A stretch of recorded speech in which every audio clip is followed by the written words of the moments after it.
Well, good morning, everyone, once again. It's 9:30, and I would like to call to order the meeting of the Building and Operating Committee of Thursday, November 14th. Before we begin, please note that this meeting is being recorded. Welcome to everyone joining us here in person, as well as those listening in on the phone.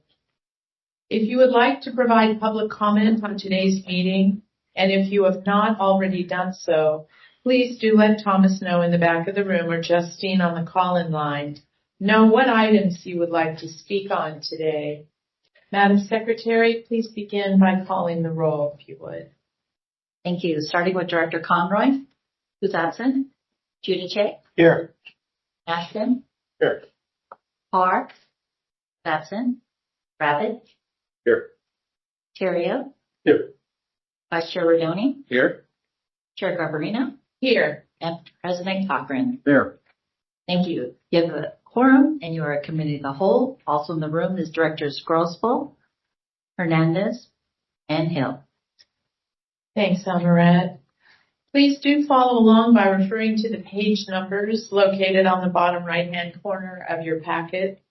We'll begin with agenda item number 3, which is to approve award of contract number 2024 D031, Bus Pivot On-Site Medical Trailer.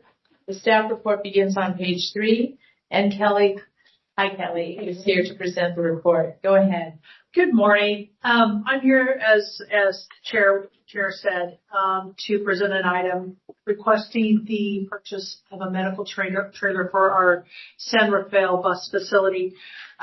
Most of you know, so I'm probably singing to the choir, but if you remember back in the pandemic, we were having increasingly difficult times finding medical clinics, hospitals that could accept appointments for pre-employment, drug testing, pre-employment physicals, things like that. So the organization started looking at what possible solutions that were available, and we discovered what was called Pivot Medical at the time, and where they would then come on site and provide pre-employment physicals, pre-employment drug testing, but we also had an expanded opportunities to get them involved in ergonomics, physical therapy, initial intake of accidents, perhaps on site, things like that.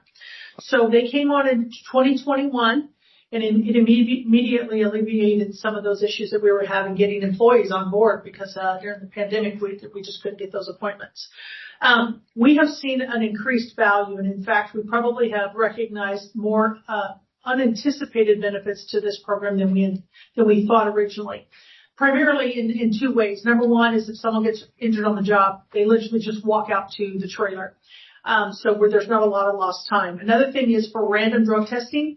Some of our employees, they were having to drive many miles. If they were in Larkspur, maybe have to go to San Francisco and it could take 2-3 hours, and you can imagine, in the lost time that you have trying to backfill, and then if they happen to come right before or right after their assignment had left, it was making it difficult. So having someone nearby, it actually has shrunk the amount of time that we need to perform some of those random testing.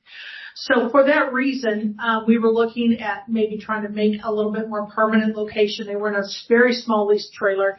And at the time, the bus division has realized that they need some additional space for training and conference spacing for some of their bus operator training. So Pivot has also said that if with this, they could probably help us with some of the physical therapy type treatments if someone is perhaps, nicked or banged or whatever, as well as if you go up to the bus transit on Fridays, you'll hear an overhead speaker where they're saying, please come in the driver's room. We're doing an ergonomic stretching. Well, we will be able to have a more formal location for that. So for that reason, we are asking that the board approve the purchase of this trailer so we can maybe make it a little more formal. Great. Thank you. Thanks, Kelly, for your report. Are there any questions or comments from directors? Jim, go ahead. So they're obviously there every day, every work day. And do they have enough time, or have we thought about offering their availability to other agencies? So we have, they're quite busy. Okay. And they're only there on weekdays. So they're Monday through Friday.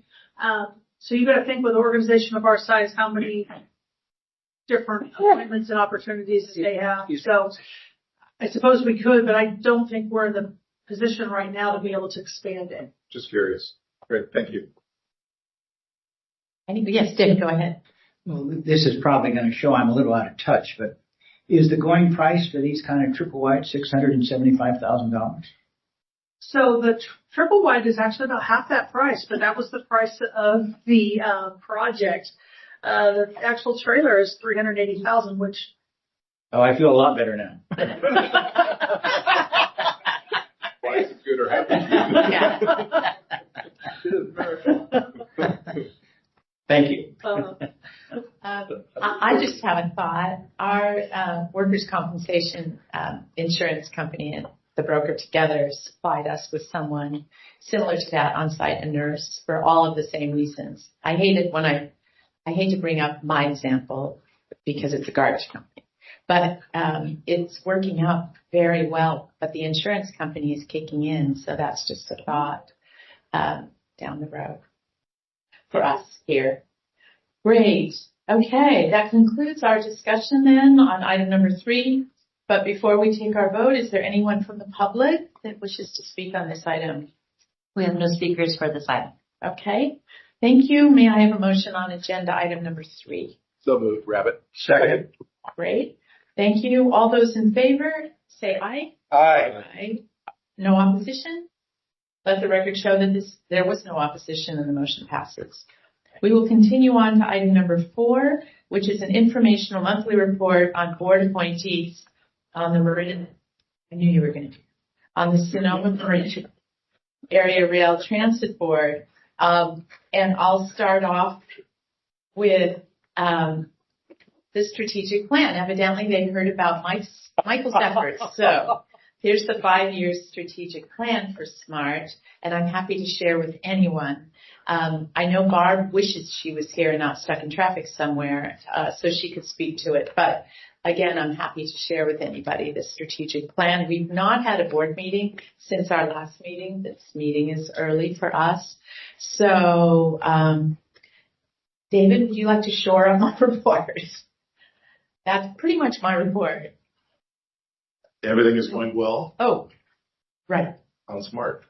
Truly. And there is, I do have one thing, it's in my calendar over there.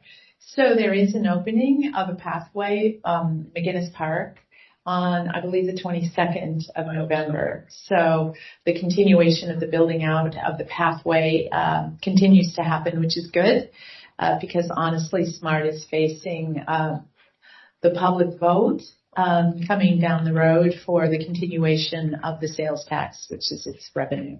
And we did have a ribbon cutting or opening up for the bike program, the shared bike program that I think took the third entity to actually come into fruition. A few of the first ones went bankrupt before it started. It's a 2-year pilot program.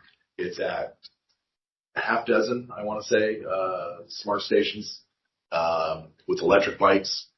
They're called Redwood. I forget. Redwood something. Yeah, Redwood Bike Share. Yeah, Redwood Bike Share. I think that's it. From Drop Mobility, whoever. But 2-year program, half paid by MTC through a grant, half through fees, sponsorships, advertising, and everything on the customer end. And we'll see how it pans out at the end. It's great advertising. Also. The Larkspur Ferry, yeah. So it's great. I mean, just don't always worry about the density and the use and how often they're going to be out there. I do know as well the shuttles going from the SMART station to the Santa Rosa Airport is working out well, as is the one going to the Larkspur Ferry. So wondering too if there perhaps are any questions about my short report, David's short report. No? Okay, that concludes it. And is there anyone from the public that wishes to speak on this item? We have no speakers for this item. Okay, so as you all know, there's no action required for item number 4. So we'll continue on to item number 5, which is the status report on engineering projects. It begins on page 7 in your packet, and John will provide us with his report. Hi, good morning, Madam Chair, members of the committee. Written reports before you. I did want to highlight on the San Rafael bus employee parking lot facility. The contractor has completed the majority of the paving before the rains. So that was a milestone that they were trying to meet for the end of the beginning of winter. And I also wanted to mention that as part of the trailer project, this project is coordinating the utility. So we've already run sewer hookup and water hookup, and we'll be also running power eventually to the trailer facility. So we are coordinating with us on that aspect of the project. With that, I'm happy to answer any other questions you have in the report. Thank you, John. Anyone have any questions? Seeing none. Thank you so much. There's no action associated with this item. Is there anyone from the public wishing to speak on this item or address the committee under item number 6? We have no speakers for this committee. Are you sure that line is working? It is. I was talking with Justine. Well, there you go. That's a good thing. Okay, so we'll continue on then. Public comment. I'm assuming there's no. Right. There's no speakers. Okay. So thank you, everyone. With that, we've reached the end of this agenda. May I have a motion to adjourn the meeting? So moved. And a second. Second.